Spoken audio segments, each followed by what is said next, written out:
Alrighty, so this time we are looking at the HiFiMAN Arya. That is one of HiFiMAN's top tier headphones, definitely in the top of the line headphone series, and definitely Summit 5 material, or at least it is price wise. We're going to be comparing it to the Sennheiser HD600s. These have been my baby. These have been my tried and true headphone that I will keep forever and ever until they die, and then I will try to repair them until they just are completely irreparable. So, a couple quick things to point out before we begin here. The Aryas used in this comparison are the original revision without the extra foam layer between the driver and the grill. People say the original and the new revision sound different, although opinions vary on which is better.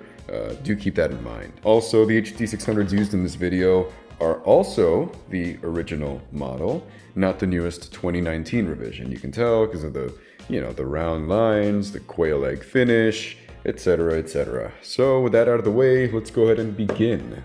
Now, as far as contents are concerned, both come with some pretty standard offerings, which is, it's fine for the HD600s, but it kind of says something about the Aryas here. You get the headphones, a single-ended detachable cable, the manuals, and the box, but the key differences are the HD600's cable is absolutely perfect, and fight me in the comments because it is perfect. It is thin, it's lightweight, it is long, and it doesn't retain its shape. It also offers a 3.5mm termination and comes with a 1/4 inch adapter. It's standard, but it's great. It's great that it offers that. Now the Arya's cable on the flip side is, well, it's short. It's fabric, which is honestly one of the better things I've seen from HiFiMAN, and it offers a 1/4 inch termination. No adapter. It's either you got the 1/4 inch or you got none. Listen, she requires girth. If you don't got the girth, you ain't worth Spitfire. Anyways, as you can see, the ends that go into the headphones themselves are dual 3.5mm tip ring sleeve, whereas on the Sennheisers, they are the 2-pin. They're not necessarily proprietary, but well, I guess for all intents and purposes, they are proprietary. But they're still pretty easy to find in the aftermarket. Now, the Arya's box is simple and functional. It gets the headphone from the warehouse to your address safely and nothing else. This is what the inside looks like. This is a manual, because how to use headphones by, courtesy of HiFiMAN. And as you can see, it just protects the headphones inside and nothing else. Now the HD600s on the flip side offer a much better box because it has an outer cardboard, thin, sleeve box, and then it has this inner cardboard box that serves excellently for displaying headphones that are on the narrower side of things, because as you can see, they are in the shape of the HD600s, so preferably something within that line would work. If not, I think you're pretty good with that. Now, as you can see, what I did right here is I got a speaker stand that I was using for my JBLs, and now I attached the box to it, so now it's a display. It literally just stands on the ground and it displays the headphones beautifully. Absolutely beautiful. Other than that, everything else is pretty much the same. Now, as far as the build quality is concerned, the HD600s take the cake in the build department, undoubtedly. And really, I'm not joking. The cheaper headphone, the marginally cheap headphone, takes the cake here. The HD600s are mostly made of plastic, yes. The only metal in these is found on the size adjustment mechanism right there. The size adjustment piece that connects the headband with the cups and on the grills itself as well. Now the Aryas are also mostly made of plastic. The only metal in these is found on the headband itself and on the grills, as you can see right there. So what's the difference? Well, it's a design language. Although the suspension strap mechanism is built for comfort, it also raises concerns with the long-term durability. I mean, listen.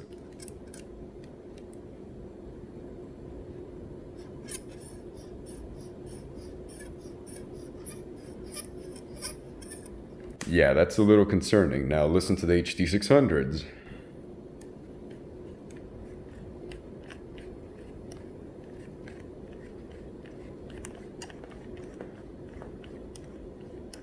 Yeah, that pretty much tells you a whole lot about the build quality of these two compared. Now, the type of plastic on the Aryas does feel a little cheap, if I'm going to be completely honest with you.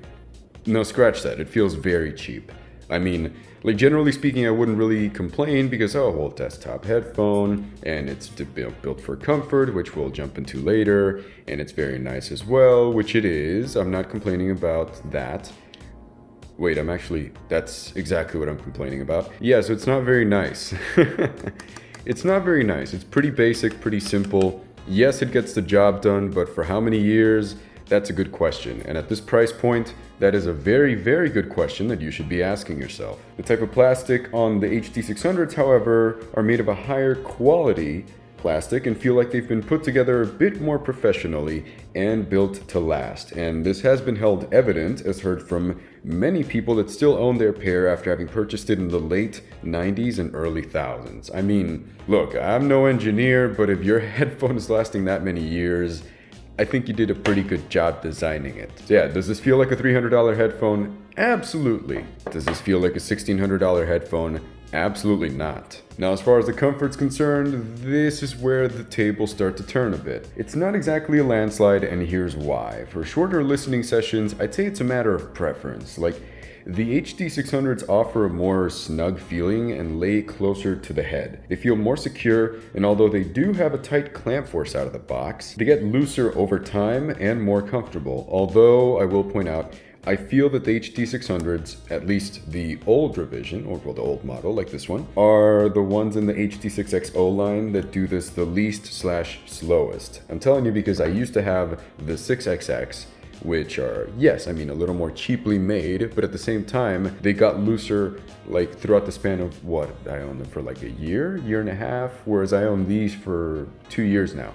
And those were definitely more comfortable over time, even though they were equally as uncomfortable from the start. And I got both of them brand new, so you would know. Now, the Aryas offer larger cups, and you do slightly feel that when they're on your head. Although they are heavier, the weight distribution is absolutely amazing. It really is. So, a minor difference is felt. Now, because of their suspension strap mechanism, they are more comfortable but feature less clamp force. If you're looking down and moving around, this can be a bit of a detriment since they will kind of slide and impede your movements. But if you're sitting down at a desk working on your PC or something, I would say they're most likely the best option for you to pick. Now, for longer listening sessions, it is a landslide for sure. The HD600s are not the most uncomfortable headphone I've worn, which is why I haven't gotten rid of them. But the clamp force can start to bother you after about a couple of hours of usage. They're not deal breakers, but they're certainly not the best in this department either. The Aryas can be worn for hours on end, and they will feel about as fatiguing as they felt when you barely put them on, if you could even call it fatigue, because they're just that comfortable. I'm not even joking, these just might be the most comfortable headphone I have ever put on my head. And keep in mind, they're not the lightest, they are not the smallest, they are not the most compact, and despite that, they're also the most comfortable. So you can take that to the bank. The combination of weight distribution, clamp force, and cup size make these the comfort kings, no doubt. Why did I do this? It's like, yo, check it. You got the Aryas here. Yes, Aryas, no doubt. Now, as far as the tech side of things, there's not a lot to discuss here. The HD600s are a dynamic driver headphone, which means that they can be run off of a solid-state amp, single-ended, or balanced, as well as any tube amplifier of your choice. And actually, many people get tube amplifiers just to run the HD6XO line on them because of how good their synergy is. The Aryas are a planar magnetic driver headphone, which means that your tube amp selection is pretty limited. I would confirm if the tube amp you've been eyeing and the Aryas themselves will be compatible if that is something you are interested in doing. Now, before we do jump into the sound, just a quick note, all testing was performed without the use of any EQ.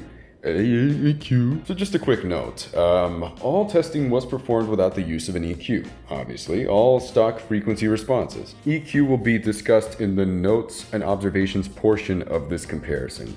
So with that out of the way, let's go ahead and begin. Let's start off with the bass. With bass guitars, both reproduce a forward and warm/soft bass guitar. However, the Aryas do offer more of a growl to them, better detail, and do extend lower into the frequency response. The HD600's bass guitar response is a bit less forward and less warm by comparison. Now, as far as the sub bass is concerned, the Aryas are definitely more forward and provide a stronger sub bass response. I mean, undoubtedly so. Technically, I can hear the HD600s get somewhat low, question mark, in its response, but it's just no comparison to the Arias. It's really none. With the HD600s, I can barely hear the lowest of notes if I really focus on them. With the Arias, you don't have to focus. You'll feel it all the way down. It's like you'll try to ignore the bass and the Arias will be like, no, here's the bass. You wanted the bass. You paid for me. Here's the bass. You take it. So these things rumble with some real dedication. Now, as far as the drums are concerned, an example, the intro to Helena Beat by Foster the People. The drums are thinner and more isolated on the HD600s, but they sound more natural, as in less colored. On the Arias, the drums sound fuller and reach the lowest notes that offer that rumble when it needs to. They both offer a similar amount of slam to them.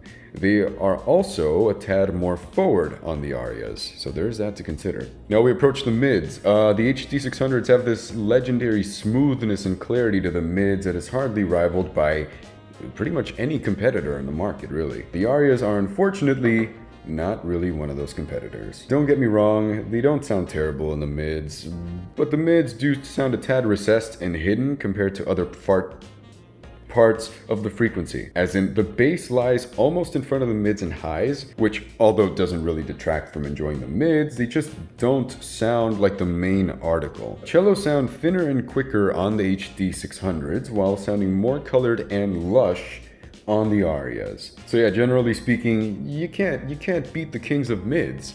And if you can, you're a very special headphone. You really are, because you are essentially dethroning one of the most popular options for what's been now, like 24 years from 1997? Well, 23, I guess. But now let's jump into the treble here. So they do vary a lot in this department, because the HD600s provide a mostly neutral treble response with a bit of a veil on the highest end of the treble response. The Arias, on the flip side, sound a bit strange in the treble. They do possess a bit of sibilance in the S and TH range, which can be modified a bit with EQ. More on that later, by the way. Now, as far as the rest of the frequency goes, it doesn't sound very linear to me. In some areas, it's slightly brighter than the 600s, and in some areas, it's actually darker. So they do possess a bit of the HiFiMAN silvery timbre, but I find that it actually gives a favorable edge in the treble that is actually enjoyable if you are looking for a bit of a hype. Do be warned though, these have a really deceptive treble that I don't think I mentioned this in the review, the individual review of the Arias, but I really should have.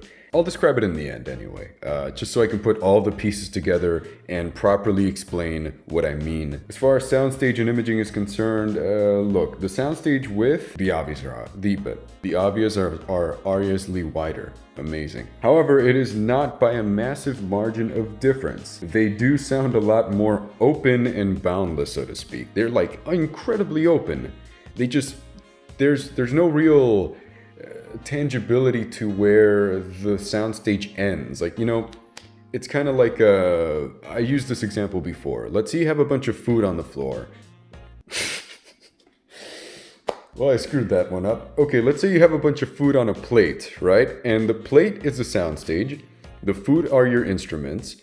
And, you know, how runny the food is or how solid it is and how much it stays in place is the imaging. You know, how tangible is it? Well, with these, it's kind of like, you know, your food is very solid and tangible and stuff like that, but it's laying across the floor. You have no idea where the floor ends. It's on the floor. It's not a bad thing, it's just, there's no end to it, you know? Your food's on the floor. I do come up with the wackiest of examples, don't I? Someone once pointed out to me, like, why are all your examples food-based? And I was like, I don't know. I mean, everyone can relate to food. Have you eaten food off a plate before? If you haven't, I don't think you should be watching this review. I think you should be focusing on saving your money to feed your kids. But anyway, so when it comes to imaging, the Arias are obviously better than the HD600s. Obviously. I wouldn't say that their imaging capabilities alone are a massive difference between the HD600s. However, that difference in soundstage does allow the instruments to breathe and maintain like a farther proximity to each other on the Arias. Also, I do feel that the Arias possess a blacker background, which allows details to stand out a little more easily. Now, some notes and observations here. The ceiling fan thing. If you have a ceiling fan or a tower fan that is blowing wind at your left or right side, it will cause the Arya's drivers to make like a quiet like wobble sound. This can only be heard when no sound is playing or during the quiet passages and tracks. As far as I can tell, it does not affect the sound quality nor the sound signature of the headphone, thankfully. But yeah, do keep that in mind. If you do rely on something like that, it might make a bit of noise, and it might or might not bother you a bit. So now we reach the conclusion. Look, as expected, the HiFiMAN Aryas do beat the HD600s in many categories. They possess a forward yet comfortable bass response with one of the best, and I mean best, sub-bass responses I have ever heard on a headphone. Their soundstage and imaging is also quite excellent, and their comfort, out of this world. They absolutely rock my world as far as comfort is concerned. However, there are just some areas that the Arya simply cannot beat the HD600s in. The HD600s remain one of the best headphones in history because of their tuning. Whenever I'd swap from the HD600s to the Aryas, I felt a noticeable dip in the mids that really bothered me. Like, it may be that either the mids are recessed, or it could be because of the forward low end that kind of just pushes the mids back by comparison. On top of that, the extremely large pads make the entire frequency response sound even farther, which, I mean, yeah, okay, soundstage and whatever, but I got the same effect from Odyssey headphones before, where the pads are so thick and so massive that the drivers are just like 20 miles apart from you, and you can't, look, I got used to it, and everything was perfectly fine. Then I swapped back to the HD800s, and I felt an immediate correction. I was like, this is neutrality, yes. Also, I should mention that one trouble thing about the Aryas. Look, there's this weird thing. Like I said, the pads are thick, and because of their width, you feel like they don't get loud enough, so you turn it up, and then once you get to where it sounds loud enough, your ears start to hurt because your brain is telling you like, hey, you know, I know it doesn't sound as loud, but it is. Turn it down. So you turn it down to where your ears don't hurt anymore, and it doesn't sound loud enough, and back and forth. And you kind of have to train your ears to hear that at a more comfortable level. Otherwise, you're just going to keep turning it until you blow your ears off. And so here's the problem with that. Generally speaking, the treble isn't terrible. It's not. The lack of smoothness in the treble response from the Aryas isn't terrible. It's not. But what happens is when you turn it so forward, you get this like unintentionally sharp treble response. So I heard this originally when listening to Moscow by Genghis Khan. Pretty much every S just really hurt. The cymbals not so much, but every S that I heard in Moscow, you know, Moscow, that every S I heard, it was really, really, really painful. Not even on my HD800s. It was something that kind of blew my mind, where it's like, hold on. These are dark, yet bright, yet, I'm sorry, like lacking in treble detail, yet also sibilant. It really, really weirded me out with that treble response.